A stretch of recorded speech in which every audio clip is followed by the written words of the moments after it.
Hello ಗೆಳೆಯರೆ, welcome back to my new video. So finally ಏನಪ್ಪ ಅಂತಂದರೆ ಇವಾಗ ನಿಮ್ಗೆ ಹೇಳ್ತಿರೋದು ಡಾಕ್ಯುಮೆಂಟ್ಸ್ ಏನೇನೆಲ್ಲ ಬೇಕು ಅಡ್ಮಿಷನ್ ಆಗುವಾಗ ನಿಮಗೆ ಕೆಲವೊಂದಿಷ್ಟು ಡಾಕ್ಯುಮೆಂಟ್ಸ್ ಬೇಕಾಗ್ತವೆ. ಸೊ ಅದನ್ನೆಲ್ಲನೂ ಕೂಡ ಲಿಸ್ಟ್ ಇವಾಗಲೇ ಹೇಳಿದ್ರೆ ಬೆಟರ್ ಇರ್ತಂದು. ಈಗಾಗಲೇ ನಾನು ಇದ್ರ ಬಗ್ಗೆ ಒಂದು ವಿಡಿಯೋ ಮಾಡಿದ್ದೆ, ಬಟ್ ಎಷ್ಟೋ ಜನ ನೋಡಿರಲ್ಲ. So that's why I am telling to you people. ಯಾಕಂತಂದರೆ ಈ ಡಾಕ್ಯುಮೆಂಟ್ಸ್ ಇದರಲ್ಲಿ ಏನಾದರೂ ಒಂದು ಮಿಸ್ ಆಯ್ತಂತಂದರೆ ಕೆಲವೊಂದಿಷ್ಟು ಕಾಲೇಜಸ್, ಎಲ್ಲ ಕಾಲೇಜ್ ಅಂತ ಹೇಳಲ್ಲ, ನಿಮ್ಮನ್ನ ವಾಪಸ್ ಓಡಾಡಿಸ್ತಾರೆ. ಓಕೆ, ನಿಮ್ಮ ಊರಿಗೆ ಇಲ್ಲಿಗೆ ಓಡಾಡೋ ಬದಲು ಇವಾಗಲೇ ಆದಷ್ಟು ಎಲ್ಲನೂ ಕೂಡ ರೆಡಿ ಇಟ್ಕೊರಿ. ಯಾಕಂತಂದರೆ ಅಡ್ಮಿಷನ್ ಟೈಮು ನಿಮಗೆ ಕೇಳಿದವರು 4 ರಿಂದ 5 ದಿನ ಮಾತ್ರ ಕೊಡ್ತಾರೆ. ಸೊ ನೆನಪಿರಲಿ, ಆ ಟೈಮ್ ಒಳಗೆ ಅಡ್ಮಿಷನ್ ಆಗಬೇಕು, ಇಲ್ಲಂತಂದರೆ ನಿಮ್ಮ ಅಡ್ಮಿಷನ್ ಆಗಲ್ಲ. Okay, simple. ಯಾಕಂತಂದರೆ ಕೇಳಿದವರು ಅವ್ರು ಟೈಮ್ ಟು ಟೈಮ್ ಏನು ನಡೆಸ್ತಾರೆ ಅದನ್ನೆಲ್ಲನೂ ಕೂಡ ಮಾಡಲೇಬೇಕು. ಯಾಕಂತಂದರೆ ಹೇಳ್ತಾರೆ, ಇದು ಓಲ್ ಕರ್ನಾಟಕ ನಡೆಸಬೇಕು. ಬರೀ ನಿಮ್ಮ ಒಂದೇ ಕಾಲೇಜು ಅಥವಾ ಒಂದೇ ಡಿಸ್ಟಿಕ್ಕಲ್ಲ, ಇಡೀ ಕರ್ನಾಟಕ ನಡೆಸಬೇಕು. ಹಂಗಾಗಿಬಿಟ್ಟು ಯಾವುದೇ ಕೂಡ ಎರರ್ ಆಗಬಾರ್ದು ಅನ್ನೋ ಕಾರಣ ಎಲ್ಲನೂ ಕೂಡ ಕರೆಕ್ಟ್ ಪ್ರೊಸೆಸ್ ನಡೀಲೇಬೇಕು. ಹಂಗಾಗ್ಬಿಟ್ಟು 1-2 ತಿಂಗಳು ಪ್ರೊಸೆಸ್ ಆಗ್ಬೋದು, ಬಟ್ ಇದೆಲ್ಲ ಕೌನ್ಸ್ಲಿಂಗು. ಬಟ್ ಅಕ್ಯುರೇಟಾಗಿ ನಡಿಬೇಕಂತಂದರೆ ಕೇಳಿದವ್ರು ಮಾಡ್ತಿರೋದು ಕರೆಕ್ಟ್ ಐತೆ. ಓಕೆ, ಇವಾಗ ನಿಮಗೆ ಡಾಕ್ಯುಮೆಂಟ್ಸ್ ಬಗ್ಗೆ ಮಾತಾಡಬೇಕಿತ್ತು, ಹಂಗಾಗಿ ಮಾತಾಡ್ತಾ ಇದ್ದೀನಿ. ಏನೇನೆಲ್ಲ ಡಾಕ್ಯುಮೆಂಟ್ಸ್ ಬೇಕು ನಿಮ್ಮ ಅಡ್ಮಿಷನ್ಗೆ ನೆನಪಿರಲಿ. ಇವು ಅಡ್ಮಿಷನ್ ಆಗ್ಬೇಕಂತಂದರೆ ಇವೆಲ್ಲ ಡಾಕ್ಯುಮೆಂಟ್ಸ್ ಇವು ಇಂಪಾರ್ಟೆಂಟು. ಇವು ಮೊದಲು ಹೇಳ್ಬಿಡ್ತೀನಿ, ಇವೆಲ್ಲನೂ ಕೂಡ ಒರಿಜಿನಲ್ ಬೇಕು, ವಿತ್ ಜೆರಾಕ್ಸು ಬೇಕು. ಎಲ್ಲನೂ ಕೂಡ ಹೇಳ್ತೀನಿ ನಿಮ್ಗೆ ಒನ್ ಟೈಮ್ ಏನೇನೆಲ್ಲ ಜೆರಾಕ್ಸ್ ಬೇಕಂತಂದು ಒಂದೊಂದಾಗಿ ಹೇಳ್ತೀನಿ, ಕರೆಕ್ಟಾಗಿ ಕೇಳಿಸ್ಕೊಂತ ಹೋಗ್ರಿ. ಫಸ್ಟೇ ನೋಡಿರಿ, ಕಾಲೇಜ್ ಅಪ್ಲಿಕೇಶನ್ ಫಾರ್ಮ್ ಅಂತ ಇದೆ. ಇದೆಲ್ಲಿ ಸಿಗುತ್ತೆ? ಕಾಲೇಜ್ ಹೋಗಿ ಫಾರ್ಮ್ ತೊಗೊಂಬರ್ಬೇಕನ್ನೋದು. ಸೊ ಅದು ಅಲ್ಲ. ಓಕೆ, ನಿಮ್ದೆಲ್ಲನೂ ಕೂಡ ಡಾಕ್ಯುಮೆಂಟ್ಸ್ ಇಟ್ಕೋಬೇಕು. ಇದು ಕಾಲೇಜ್ ಅಪ್ಲಿಕೇಶನ್ ಫಾರ್ಮ್ ಅನ್ನೋದು ನೀವು ಅಡ್ಮಿಷನ್ ಹೋದಾಗ ಅವರೇ ಕಾಲೇಜ್ನವರೇ ನಿಮ್ಗೆ ಏನು ಮಾಡ್ತಾರೆ ಅಂತಂದರೆ ಒಂದು ಫಾರ್ಮ್ ಕೊಡ್ತಾರೆ, ಅಥವಾ ಅದು ಏನೋ ಒಂದು ಬುಕ್ಲೆಟ್ ಆದರೂ ಕೊಡ್ಬೋದು, ಅದು ಕೊಡದೇ ಇರ್ಬೋದು. ಅದು ನೆಸೆಸಿಟಿ ಇಲ್ಲ. ಓಕೆ, ಒಂದೇದ್ದು ನಿಮ್ಮ ತಲೆ ಕೆಡಿಸ್ಕೊಳ್ಕೊಬೇಡ್ರಿ, ಕಾಲೇಜ್ನವರೇ ಮಾಡ್ತಾರೆ. ಎರಡನೇದು ಏನಂತಂದರೆ KE ಅಲಾಟ್ಮೆಂಟ್ ಆರ್ಡರ್. ಇದೆಲ್ಲಿ ಸಿಗುತ್ತೆ ಅಲಾಟ್ಮೆಂಟ್ ಆರ್ಡರ್ ಅಂತಂದರೆ, ನೀವು ಸೀಟು ಸಿಕ್ಕಾದ ನಂತರ ಅಡ್ಮಿಷನ್ ಮಾಡ್ತೀನಿ ಅಂತಂದು ನೀವೇನಾದರೂ ಚಾಯ್ಸ್ 1 ಕೊಟ್ಟಿದ್ರೆ, ಓಕೆ, ಮುಂದೆ ನಿಮ್ಮ ಕಾಲೇಜ್ ಸಿಗ್ತದ, ಒಂದು ಯಾವುದಾದ್ರೂ ಸಿಗ್ತದ, ಅವು ಅಡ್ಮಿಷನ್ ಮಾಡೋಕ್ಕೆ ಚಾಯ್ಸ್ ಎಂಟ್ರಿ ಅಂತ ಬರ್ತದೆ. ಚಾಯ್ಸ್ 1 ಕೊಟ್ಟರೆ ಅದು ಅಡ್ಮಿಷನ್ಗೆ ಹೋಗ್ತೀನಿ ಅಂತಂದು, ಚಾಯ್ಸ್ 2 ಕೊಟ್ಟರೆ ನೆಕ್ಸ್ಟ್ ರೌಂಡ್ಗೆ ಹೋಗ್ತೀನಿ ಅಂತಂದು. ಸೊ ಹಂಗಾಗ್ಬಿಟ್ಟು ಚಾಯ್ಸ್ 1 ಕೊಟ್ಟು ಅಡ್ಮಿಷನ್ ಮಾಡಿಸೋರಿಗೆ ಅವ್ರಿಗೊಂದು ಅಡ್ಮಿಷನ್ ಅಲಾಟ್ಮೆಂಟ್ ಆರ್ಡರ್ ಬರ್ತದೆ. ಯಾವಾಗ ಒಂದು 500-1000 ರೂಪಾಯಿನ ಏನೋ ಕೇಳಿದವ್ರು ಕಟ್ಟೋದಿರುತ್ತೆ, ಬ್ಯಾಂಕಿಗೆ ಹೋಗಿ ಕಟ್ಟಬೇಕು. ಅದನ್ನ ಕಟ್ಟಾದ ನಂತರ ಏನಪ್ಪ ಅಂತಂದರೆ KE ಅಲಾಟ್ಮೆಂಟ್ ಆರ್ಡರ್ ಬರ್ತದೆ. ಆ ಆರ್ಡರ್ ಏನಪ್ಪ ಅಂತಂದರೆ ಜಸ್ಟ್ ನೀವು ಏನಾದರೂ ಅದನ್ನ ಪ್ರಿಂಟೌಟ್ ತಗೊಂಡ್ರೆ ಸಾಕು. ಓಕೆ, ಇವಾಗಲ್ಲದು, ಇವಾಗ ಹೇಳ್ತೀನಲ್ಲ, KE ಅಲಾಟ್ಮೆಂಟ್ ಆರ್ಡರ್ ಇವಾಗ ಬರಲ್ಲದು. ನೀವು ಸೀಟ್ ಸಿಕ್ಕು ಮುಂದೆ 500-1000 ರೂಪಾಯಿ ಕಟ್ಟೋದಿರುತ್ತೆ ಕೇಳಿದವ್ರಿಗೆ. ಕಟ್ಟಿ ಆದ ನಂತರ ಆರ್ಡರ್ ಬರ್ತದೆ, ಆವಾಗ ತೊಗೋಬೇಕು. ಓಕೆ, ನೆಕ್ಸ್ಟ್ ಏನಂತಂದರೆ KE ಚಲನ್ ಕಾಪಿ. ಇದು KE ಚಲನ್ ಕಾಪಿ ಎಲ್ಲಿ ಸಿಗುತ್ತೆ ಅಂತಂದ್ರೆ ಕನ್ಫ್ಯೂಸ್ ಆಗಕ್ಕೆ ಹೋಗ್ಬೇಡ್ರಿ. ಇವಾಗ 500-1000 ರೂಪಾಯಿ ಏನು ಕಟ್ಟೋದು ಏನಂತ ಇರುತ್ತೆ ಅನ್ನಲ್ವಾ, ಅದೇ 500-1000 ರೂಪಾಯಿ ಏನು ಅಂದರೆ ಕೆಲವೊಂದಿಷ್ಟು ಸ್ಟೂಡೆಂಟ್ಸ್ಗೆ 500 ಕೇಳ್ತಾರೆ, ಕೆಲವೊಂದಿಷ್ಟು ಸ್ಟೂಡೆಂಟ್ಸ್ಗೆ 1000 ಕೇಳ್ಬೋದು. ಅದನ್ನು ನೀವೇನು ಮಾಡ್ತೀರ ಅಂತಂದರೆ ಬ್ಯಾಂಕಿಗೆ ಹೋಗಿ ಕಟ್ಟಾದ ತಕ್ಷಣ ಒಂದು ಚಲನ್ ಕಾಪಿ ಅನ್ನೋದು ಏನು ಮಾಡ್ತಾರೆ, ಅವ್ರು ಕೊಡ್ತಾರೆ ಬ್ಯಾಂಕಲ್ಲಿ. ಅದನ್ನು ಏನು ಮಾಡ್ಬೇಕಂತಂದರೆ ಆ ಚಲನ್ ಕಾಪಿ ಕೂಡ KEದಲ್ಲೇ ಬರುತ್ತೆ. ಆ ಒಂದು ಚಾಲನ್ ಕಾಪಿ ಅಂತಂದರೆ KEದಲ್ಲೇ ಬರ್ತದೆ. ಸಿಂಪಲ್ಲಾಗಿ KEದಲ್ಲಿ ಬಂದಾದ ತಕ್ಷಣ ಚಾಲನ್ ಕಾಪಿ ತೊಗೊಂಡು 3 ಬರ್ತವೆ.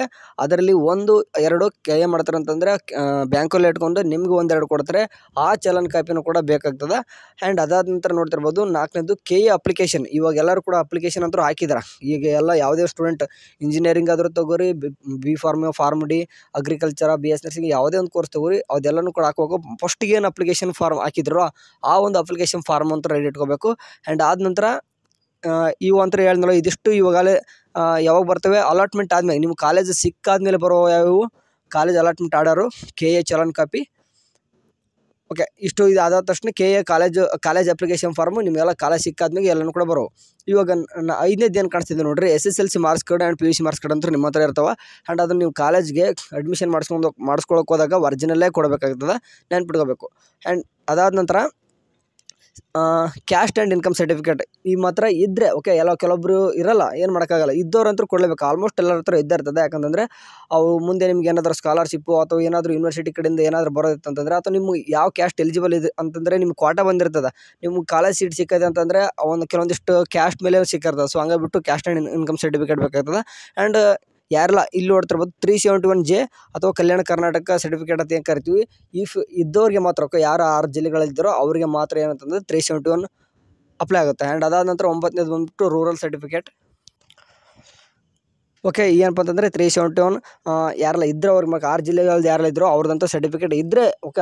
6 ಜಿಲ್ಲೆಗಳಿದ್ದವ್ರು ಎಲ್ಲರಿಗೂ ಅಂತಲ್ಲ, ಕೆಲವೊಂದಿಷ್ಟು ಜನ ಮಾಡಿಸಿರಲ್ಲ ಅಥವಾ ಅಪ್ಲಿಕೇಶನ್ ಮಾಡುವಾಗ ಅಪ್ಲಿಕೇಶನ್ ಹಾಕುವಾಗ ಏನಂತಂದರೆ ಕೆಲವೊಬ್ರು ಎಸ್ ಅಂತ ಕೊಟ್ಟಿರ್ತಾರೆ, ಕೆಲವೊಬ್ರು ನೋ ಕೊಟ್ಟಿರ್ತಾರೆ. ಎಸ್ ಕೊಟ್ಟವ್ರು ಅಂತೂ ಕೊಡಲೇಬೇಕು, ಯಾಕಂತಂದರೆ ನಿಮ್ಮ ಡಾಕ್ಯುಮೆಂಟ್ ವೆರಿಫಿಕೇಷನ್ ಕೂಡ BFS ಅಲ್ಲಿ ಎಸ್ ಆಗಿಬಿಟ್ಟು ನಿಮ್ಮ ಸ್ಲಿಪ್ ಬಂದಿರ್ತದೆ, ಅಡ್ಮಿಷನ್ ಮಾಡೋಕೆ ಅದಂತೂ ಬೇಕಾಗ್ತದೆ. ಎಸ್ ಅಂತ ಕೊಟ್ಟವ್ರು ಅಂತೂ ಕೊಡಲೇಬೇಕು. ಸರಿ, ಅದಾದಂಥ ರೂರಲ್ ಸರ್ಟಿಫಿಕೇಟ್ ಅಂತ ಅಂದರೆ ಯಾರೆಲ್ಲ ಗ್ರಾಮೀಣ ಮಾಧ್ಯಮ ಅಂತಂದು 1 to ಅಟ್ಲೀಸ್ಟ್ ಹೇಳ್ತೀನಿ ನೋಡ್ರಿ, 1 to 7th ಆದ್ರೆ ಕೇಳ್ತಾರೆ. ಆದಷ್ಟು ನೀವೇ ಮಾಡ್ರಿ ಅಂತಂದರೆ ಗ್ರಾಮೀಣ ಮಾಧ್ಯಮದಲ್ಲೇ ಕಲ್ತಿದ್ರೆ 1 to 10th ಕಲ್ತಿದ್ರೆ ತೆಗ್ಸ್ಕೊಂಬಿಡ್ರಿ, ಯಾಕಂದ್ರೆ ನಿಮ್ಗೆ ಈಸಿ, ಯಾಕಂದರೆ ಅಡ್ಮಿಷನ್ಗೆ ಏನು ಕೂಡ ಪ್ರಾಬ್ಲಮ್ ಆಗೋಲ್ಲ. ಆ್ಯಂಡ್ ಅದಾದ ನಂತರ ಕನ್ನಡ ಮೀಡಿಯಂ ಸರ್ಟಿಫಿಕೇಟ್, ಕನ್ನಡ ಮಾಧ್ಯಮದಲ್ಲೂ ಕೂಡ ಕೆಲವೊಂದಿಷ್ಟು 1 to 5 ಕಲ್ತಿರ್ತಾರೆ, ಕೆಲವೊಬ್ಬರು 1 to 7 ಕಲ್ತಿದ್ದಾರೆ. ಮಿನಿಮಮ್ 1 to 7 ಯಾರೆಲ್ಲ ಕಲ್ತಿದ್ರು ಅವ್ರದಂತೂ ಅಷ್ಟು ಕೂಡ ಬರ್ಸ್ಕೋರಿ. ಇವಾಗಲೇ ಫ್ರೀ ಇರ್ತಾರೆ, ಏನೇನೆಲ್ಲ ಬರ್ಸ್ಕೋಬೇಕಂತಂದ್ರೆ ನೀವು ಫ್ರೀ ಇದ್ದಾಗ.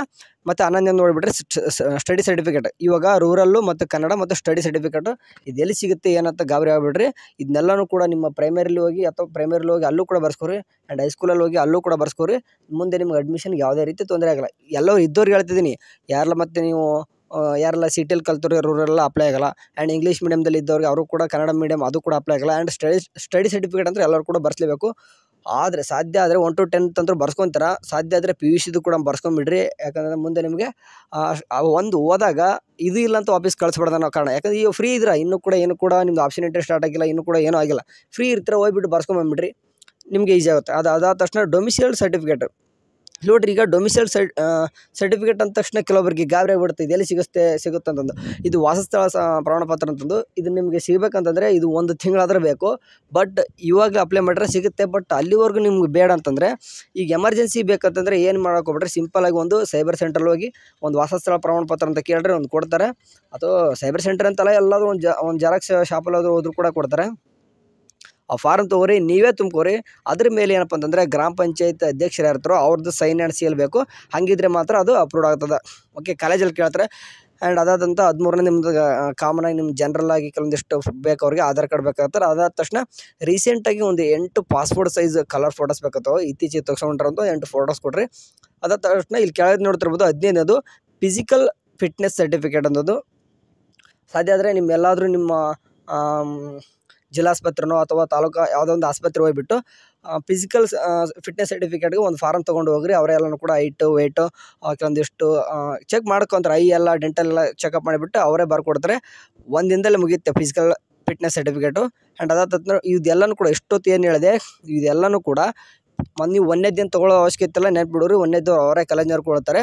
ರಿಮೈನಿಂಗ್ ಏನಿದಾವೋ ಎಲ್ಲನೂ ಕೂಡ 1 to 15 ಏನು ಹೇಳಿದೆ ಅದರಲ್ಲಿ 14ನೇದು ಫೋಟೋಸು ಅದನ್ನ ಬಿಟ್ಟಾಕ್ರಿ. ಉಳಿದು ರಿಮೈನಿಂಗ್ ಎಷ್ಟು 14 ಪಾಯಿಂಟ್ಸ್ ಅದು, ಅಂದರೆ 14 ಡಾಕ್ಯುಮೆಂಟ್ಸು ಕೂಡ 2 ಸೆಟ್, ಅಟ್ಲೀಸ್ಟ್ 2 ಅಂತ ಹೇಳಿದರೆ. ಬಟ್ ನಾನೇನು ಹೇಳ್ತೀನಿ, ಒಂದು 4 ಸೆಟ್ ಆದರೂ ಮಾಡಿಸ್ಕೊರಿ. ಆ 4 ಸೆಟ್ಸ್ಗೆ ಈಗ ಒರಿಜಿನಲ್ಲು ಬಿಟ್ಟು 4 ಸೆಟ್ ಜೆರಾಕ್ಸ್ ಮಾಡಿಸ್ತಾರಲ್ಲ, ಅವೆಲ್ಲನೂ ಕೂಡ ನಿಮ್ಮ ನಿಯರೆಸ್ಟ್ ಯಾರಾದರೂ ಗೌರ್ಮೆಂಟ್ ಎಂಪ್ಲಾಯ್ ಇದ್ದರೆ, ಲೈಕ್ ಏನಪ್ಪ ಅಂತಂದರೆ ನಿಮ್ಮ ಸಾಧ್ಯ ಆದರೆ ನಿಮ್ಮ ಹೈಸ್ಕೂಲ್ ಹೆಡ್ ಮಾಸ್ಟರ್ ಆದರೂ ನಡೀತದೆ, ಇಲ್ಲಾಂತಂದರೆ ಕಾಲೇಜ್ ಪ್ರಿನ್ಸಿಪಲ್ ಹತ್ರ ಆದರೂ ಹೋಗ್ರಿ. ಅವರು ಗ್ರೀನ್ ಪೆನ್ನಿಲ್ಲೇ ಸೈನ್ ಮಾಡೋ ಎಲಿಜಿಬಲ್ ಇರಬೇಕು. ಅವ್ರ ಹತ್ರ ಹೋಗ್ಬಿಟ್ಟು ಸೈನ್ ಆ್ಯಂಡ್ ಸೀಲ್ ಹಾಕ್ಸೋರಿ. ಅವು ಯಾರೆಲ್ಲ ಈ ರೀತಿ ಸೈನ್ ಮಾಡಿಸ್ಕೊತಿರೋ ಜೆರಾಕ್ಸ್ ಮೇಲೆ ಅಟೆಸ್ಟೇಷನ್ ಅಂತ ಕರಿತೀವಿ, ಅದೇ ನಿಮಗೆ ಅಡ್ಮಿಷನ್ಗೆ ಅಪ್ರೂವ್ಡ್ ಆಗ್ತವೆ. ಆ್ಯಂಡ್ ಇದನ್ನೆಲ್ಲನೂ ಕೂಡ ಹೇಳ್ತಾರೆ, ಇಷ್ಟೊಂದು ಡಾಕ್ಯುಮೆಂಟ್ಸ್ ಬೇಕಂತಂದು ಕೇಳ್ಬೋದು. ಇದು ಆ್ಯಕ್ಚುಲಿ ಏನಪ್ಪ ಅಂತಂದರೆ ಗೌರ್ಮೆಂಟ್ ಕಾಲೇಜಲ್ಲಿ ಇಷ್ಟು ಕೇಳ್ಬೋದು. ಸುಮ್ಮನೆ ಏನಕ್ಕೆ, ಯಾಕಂತಂದರೆ ಇವು ಫ್ರೀ ಇದ್ರೆ ಆಲ್ಮೋಸ್ಟ್ ರೆಡಿ ಇಟ್ಕೊಂಡ್ಬಿಟ್ರೆ ಆಯ್ತಲ್ವ. ಒಂದೊಂದು ಕಾಲೇಜಲ್ಲಿ ವಾಪಸ್ ತಿರ್ಗಾ ಕಳಿಸಿದ್ರೆ ಮತ್ತೆ ಓಡಾಡೋದು ಏನಕ್ಕಪ್ಪ ಅಂತ ಹೇಳ್ತಿರೋದು. ಇವಲ್ಲೇ ರೆಡಿ ಇಟ್ಕೋರಿ, ಯಾಕಂತಂದರೆ ಇನ್ನೂ ಕೂಡ ಟೈಮ್ ಐತೆ ಅಂತ ಹೇಳ್ತಿದ್ದೀನಿ. ಎಷ್ಟೋ ಜನ ನಾಳೆ ಅಂತ ಇದ್ದಾಗ ಇವತ್ತಿನ ತುಂಬ ಓಡಾಡ್ತಾರೆ, 2 ದಿನಗಟ್ಟಲೆ ಓಡಾಡ್ತಾರೆ. ಗಾಬರಿ ಆಗಿಬಿಟ್ಟು ಕೆಲವೊಂದಿಷ್ಟು ಹುಡುಗರು ಭಯ ಪಡ್ಕೊತಾರೆ. ಏನಕ್ಕೆ ಇವಾಗಲೇ ಫ್ರೀ ಇರ್ತಾನೆ ಅಂತ ಉದ್ದೇಶಕ್ಕೆ ಹೇಳಿದೆ, ಅಂದ್ಬಿಟ್ರೆ ಏನಿಲ್ಲ. ಸರಿ, ಈ ಒಂದು ಸ್ಕ್ರೀನ್ಶಾಟ್ ಆದರೂ ಹೊಡೆದು ಇಟ್ಕೋರಿ. ಇದೊಂದು ಫೋಟೋಸ್ನ, ಇದೊಂದು ಕಾಣುತ್ತಲ್ಲ, ಇದನ್ನ ಹೊಡೆದು ಇಟ್ಕೋರಿ. ಆ್ಯಂಡ್ ಇದಾದ ನಂತರ ಆಪ್ಷನ್ ಎಂಟ್ರಿ ಮಾತ್ರ ಮುಂದೆ ಬರುತ್ತೆ, ಅದ್ರ ಮಾತ್ರ ಯಾರು ಕೂಡ ಮಿಸ್ಟೇಕ್ ಮಾಡಿಬಿಡ್ರಿ. ಯಾಕಂದರೆ ಕಾಲೇಜ್ ಅಲಾಟ್ಮೆಂಟ್ ಆಗೋದು ಅದು.